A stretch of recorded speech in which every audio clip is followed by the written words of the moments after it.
Well, good morning, everyone, and thank you for joining us today. We've got two very exciting announcements to get to, but before we do that, I'd just like to acknowledge that we are meeting on the traditional lands of the Kaurna people and pay my respect and the 36ers' respect to their elders past, present and emerging.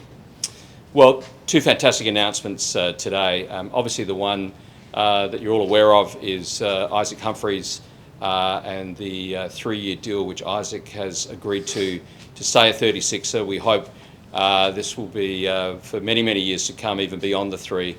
Isaac needs no introduction to Adelaide. He's an incredible young man. He's shown great character both on and off the court. His tenacity and commitment, I think, are first class, and he's established himself as a fan favourite with the 36ers family. So I'll ask Isaac to come up in a moment and say a few words. But before I ask Isaac to come up, we also have another exciting announcement today, which is the extension of the front of jersey sponsorship with Walker Corp. We are meeting in this magnificent building, which of course is Festival Tower, the landmark project in the city of Adelaide for the last several years. And as you can see, a truly remarkable building. So it's wonderful to be here, and thank you to Walker Corp for their extension, and we have their ambassador, Jesse Adamson, here as well. So with that, I'll ask Isaac to come up and say a few words, and then we'll move to a Q&A. Thanks. Yeah, so obviously big news this morning, very excited. I think the way we finished things off last year gave me a really positive boost to want to get this done, and I didn't really want to go anywhere except Adelaide because it's such a great city, and I've very quickly, over the 3 combined years I've played here and lived here, have fallen very much in love with the city, in love with the people. I've developed really great friendships on and off the court, and I've really enjoyed giving back to the community in so many different ways. I'm a self-proclaimed Mr. Adelaide, and I want to stay that way and just develop my relationship with this incredible city and amazing state. So very excited for this next chapter of my life. I've never lived anywhere for 3 years before, so very excited for that. And who knows what the future holds, but I'm sure it'll be great. So was Sydney the leading rival, and did you consider their one heavily? I considered all my offers very heavily. It was a very difficult decision.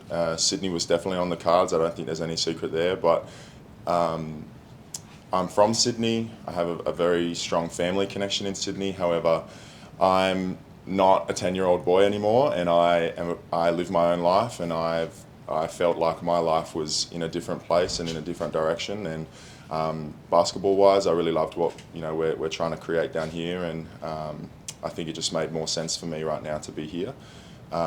It was a very hard decision, obviously, when weighing up any offers, any interest is very. It's great to have, but yeah, ultimately, all of my pros sort of landed down here, and it just made more sense to be here. Was there any clincher with the decision? What do you mean by clincher? Like the appointment of Scotty Ninnis, for example, or what sort of length you had Adelaide's way? It was a collection. There wasn't one sole thing that made my decision. With a decision like this, it can't be just one thing. There's so many things that play out in your decision making. 3 seasons in basketball is a really long time. And I was at a point in my career after last season where my next move was really important for me. I had the best season of my career so far, and what I did next was going to really set me up for a pretty important stint in my career. So there were lots of layers to my decision. Of course, all of the announcements and signings have helped everything, and the relationships I already have here have helped my decision for sure. But there's so many personal decisions, work decisions. There's a lot of things that go into making a big call like this. And as easy as it was to be so happy to come back to Adelaide, it was also very tricky to dissect all of these things and figure out what was best for me at this time. Scotty made it pretty clear when he spoke to us a few weeks ago how much he wanted you. What did he do to get you over the line? Well, he bought tickets to my Fringe show, so that was that was number one. After that, it was over, No. Look, Scotty's been very open with me over the last few months about his intentions and moving forward with me, and I've been very grateful for that honesty and that open conversation. Sometimes in these team environments, like that honesty and that conversation can get lost, and I was really appreciative from everyone being so open with me. I asked for some time, and they all gave me time, and then it was time to make a decision. So I think just the constant communication and reassuring and chatting things through helped me a lot. You know, of course, I'm an athlete. I'm only human. I have questions. I have concerns. You know, not everything's sunshine and rainbows. So I had to address some of those as well. And I think we landed in a really great spot. So I think everyone's pretty happy. I certainly am. So we're always interested when athletes have outside interests. Your Fringe show and singing. What's it all about? Your show, and what does singing mean to you? Yeah, my Fringe show. So obviously, like I said, love to contribute back to this community, and I don't think there's any way better than the Adelaide Fringe, for an off-the-court situation. I am an ambassador for Fringe this year, and I do have a show. It's called Unearthed. It's no secret I've been through a pretty full-on couple years with my personal life and my coming out, and the show is going to unearth a lot of lessons and situations and people that I've met, things I've learned from those people, all of these tough conversations I've had. It's going to unearth a lot of those sort of things. It's a very personal show. It's a very vulnerable show. But of course, there's a massive high towards the end because, my life's probably the best it's ever been so far. And I can't neglect the fact that, yes, we all go through really dark days, and I went through my dark days, but we're well and truly past that, and there's a huge light. There's a huge light that I'm now in at the end of the tunnel, I guess.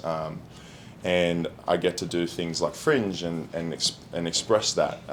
As an artist, I'm really buying into that vulnerability. I think artists need to be vulnerable in order to connect with their audience. So you might see me screaming and yelling and being big ice on court, but I really love the fact that I get to contrast that off the court and show a vulnerable side, and people can learn a lot more about who I am as a person and what we all go through as human beings in my shows and through my music. Your happiness off the court, is that contributed? Is that why you've had such a good season? Because it was obviously a tumultuous season for the Sixers. Big word there. It was up and down, but I wouldn't go as far as tumultuous. It was definitely up and down, but I think definitely my off the court happiness led to the way I was playing basketball. Everyone's always growing and developing as people, and I'm constantly trying to better myself, better my mental state, and I think this year was a really great test for me. Things weren't going great as the team. In the teams, we weren't winning games at the start of the year, and that's pressure on everybody. But I just tried to stay really level-headed, stay in my lane, keep playing good basketball, and things definitely turned around for us. And I think that definitely contributed to the strength and the mental toughness that we all had to go through. So it's not, it wasn't a sole effort. We all collectively came together there. But yes, for me, definitely. The way I am off the court now and the happiness that I have in my life definitely contributes to the way I get to play basketball now. Does music and developing that as a potential career beyond basketball come into your thinking? In terms of the contract? In terms of, potentially staying in Adelaide and working on music as well as the basketball. Yeah, off the court opportunities are massive right now for me. But there's priorities, and basketball is my job, and that's my first priority always. Of course, it plays into decision making, but I don't think it really made the decision. Like I said, there was a lot of layers to the decision, and of course, where I am geographically versus what work I'm doing definitely plays into it. But basketball is priority number one for me in my life, and this, was a very holistic decision. But first and foremost, it was the right basketball decision for me as well. And do you have any NBA ambitions still, and beyond that, a Boomers selection? I have very definite Boomers ambitions. I would love to contribute to that program more than I have already. It's an incredible culture, and it's one that every Australian athlete or every Australian basketball player should want to be a part of, because the very small pieces I've had to do with it has been just unbelievable. So I would love to be able to contribute to that more heavily. In terms of the NBA, of course, I would love to play over there again. Like, I'm only human. I work hard to, play at the highest level. So there's that. But of course, I think I've learned over the years to just take one step at a time and take what is brought to you at the time. And right now, that is, signing on for 3 years with the Sixers and doing my best in that situation. You know, I don't want to look too far ahead at all. I've seen that not work for people, and I've seen that, you know, not really be the recipe for success. Jumping the gun is just like not my thing right now. So I really want to just be in the moment, be present, attack what's in front of me, and whatever happens in the future happens. So when you announced that you were gay back Yep. then versus now, what did you expect back then versus now? Did you think you'd be this happy? I don't know what to expect, if I'm honest, Hazy. There was so much unknown with what I was going to do because no one had really ever done it before. So I didn't know how the sport would react. I didn't know how my friends would react, my teammates. The reaction obviously was amazing. My life's the best it's ever been, and I think that's just purely being able to be myself, feeling comfortable to be myself. That's another thing, you know. It's all well and good to be out there and saying all this stuff, but at the end of the day, if I'm not privately comfortable in my work environment or in my home environment or comfortable within myself, then what was the point of it all, you know? So I'm very comfortable and happy around everyone, and my teammates over the last couple of years have been fantastic in making, and coaches of course have been fantastic in making me feel as comfortable as possible. And at the end of the day, like, it was this big announcement, and I'm the only one in the world right now, but you know, I'm just ice to everyone else, and everyone just treats me the same as everybody else, and that's kind of what we wanted. We didn't want this whole like ice is over here, everyone's over here sort of thing, you know. It just sort of, life goes on, and I'll advocate forever, given the position I'm in, of course, because I know there's work to be made, but my experience has been phenomenal so far, and I'm very grateful for all of that. Got your man, Scott? Yeah, absolutely. Operationalised that was a success. We made it very clear, obviously, when the season finished and when I got appointment, that he was the number one priority. And I think what you've seen him do this year, and I guess he's answered all the questions. You know, there's been questions about injuries. He played every game this year, and he gives us an incredible focal point. It's just, and I just want to echo what Grant just said. I mean, just such an impressive young man. It's just to have someone like that as a focal point of our team moving forward for these next few years is really exciting. Signing of he and DJ, how much have you got left in your budget to complete the roster? Oh, don't worry, we've got plenty there. So look, we'll turn our attention. And once again, none of this is any great secret. Corin Galloway is a priority for us. To be able to get, top level Aussie content locked away in starting positions is really, really important, and then we put the right pieces of the puzzle as far as imports go. But we'll speak to some people over the next few weeks. Obviously, I think and I've been clear on right from the start, is being able to maintain a core team, and not keep chopping and changing and bringing 6, 7, 8 guys in every year. So, there's 5 guys, locked into those spots now, which is really exciting. I'm sure we'll keep a couple of the, like I said, hopefully Galloway's there and 1 or 2 of the other pieces that we had this year. So I'm really excited to have that sort of stability moving forward, which we probably haven't had a lot of opportunity to do that over the last few years. Now you have those sort of pieces in place of Isaac and DJ. Now do you look at, I know you said a few weeks ago that you were trying to recruit half the NBL at the introduction, but now can you actually look at properly recruiting? Yeah, absolutely. So, and once again, to have 2 pieces of the puzzle that are import quality, in 2 really key positions of the floor, narrows down the places we need, and as I said, we'll hopefully be able to convince Corin Galloway to start. And once again, there's a 6'9" athlete who was great for us, when he all year, but when he became a starter in particular in the second half of the year. So it's exciting. We'll speak to a lot of players like every other team will do, but we've got a core going forward, with the other guys we've already have signed. So it's exciting times. So is Jacob re-signed? No, there's a mutual option there.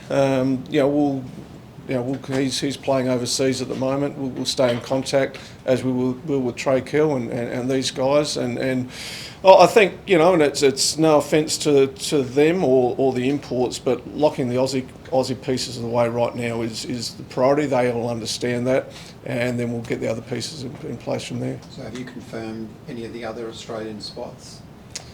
Well, we have already have Jason Cadee, Nick Marshall and Sunday Detch under contract for next year to go along with Isaac and DJ. So there's 5 really key parts of the puzzle for us. So veterans, shooting, defence, size, and most importantly talent. So Starling and McCarran, do we know what's happening with those? We've spoken to both of those. We've had exit meetings with both those guys. We've been open and honest with those guys about where they see fit. I think McCarran will probably explore the free agent market. I mean, we're probably not in a position to make a decision there in the next couple of days. Starling did everything right for us this year. I think there was a question mark coming in with him as a 35-year-old rookie. Having had the experience I have had with him, I don't look at him as being 35 years old. He's just an athletic freak and did everything right for us. And as our 4th big guy this year, didn't do anything that showed me that he couldn't go around again. And Trenton definitely not coming back? I don't think there's. I haven't spoken to him for a couple of weeks, but I think obviously their intention there is to declare for the draft. We'll cross that bridge if that doesn't happen, and he's interested in coming back. We'll have that conversation then. Didn't really work though, did it?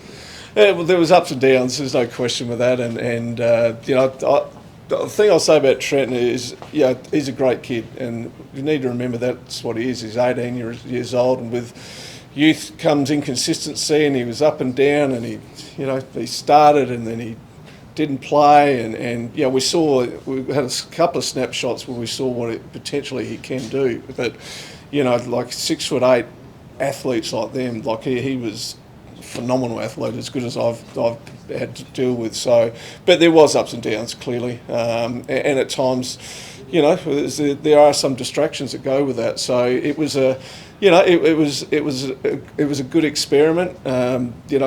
Once again, I wish him nothing but the best. I'm sure he'll go on to bigger and better things.